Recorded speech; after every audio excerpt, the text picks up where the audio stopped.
அவரை கூட சமீபத்தில் பேசினார். நான் கிங் மேக்கராக இருக்க மாட்டேன், நான் கிங்காகத்தான் இருப்பேன் என்று சொன்னார்.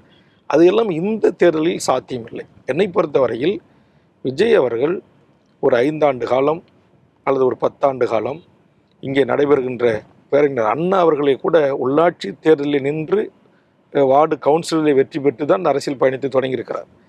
ஆக இன்றைக்கு இந்த நாட்டுடைய முதலமைச்சராக இருக்கிற ஸ்டாலின் அவர்களும் இன்றைக்கு மாநகர மேயராக போட்டியிட்டு வெற்றி பெற்று, அதற்கு பிறகு சட்டமன்ற உறுப்பினராக போட்டியிட்டு வெற்றி பெற்று, எதிர்க்கட்சியிலும் ஆளுங்கட்சியிலும் பணியாற்றி, அதற்கு பிறகு பல ஆண்டுகள் கழித்து அவர் அமைச்சராக்கப்பட்டு, அதற்கு பிறகு அவர் துணை முதலமைச்சராகி, அதற்கு பிறகுதான் இந்த நாட்டுடைய முதலமைச்சர் என்கிற அந்த இடத்திற்கு வந்திருக்கிறார்.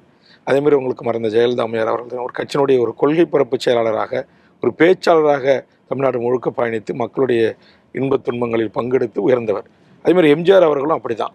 அப்போ தமிழ்நாட்டுடைய இசைத்துறையிலிருந்து வந்த அரசியல் தலைவர்கள் எல்லாம் அந்த உச்சத்தை தொற்றிருக்கிறார்கள் என்று சொன்னால், திரு விஜய் போன்று நேரடியாக வருகின்ற முதல் தேர்தலே நான் முதலமைச்சராகத்தான் அமர்வேன் என்று சொல்லி அவர் முன்வைக்கிற கருத்துக்களை ஏற்றுக்கொண்டு அவரை ஒரே தேர்தலில் முதலமைச்சராக ஆக்கக்கூடிய அளவுக்கு தமிழ்நாட்டு மக்கள் ஒரு புரிதல் இல்லாமல் ஒரு தெளிவில்லாத மக்களாக இருப்பார்களா என்பதுதான் என் முன்னால் இருக்கிற கேள்வி.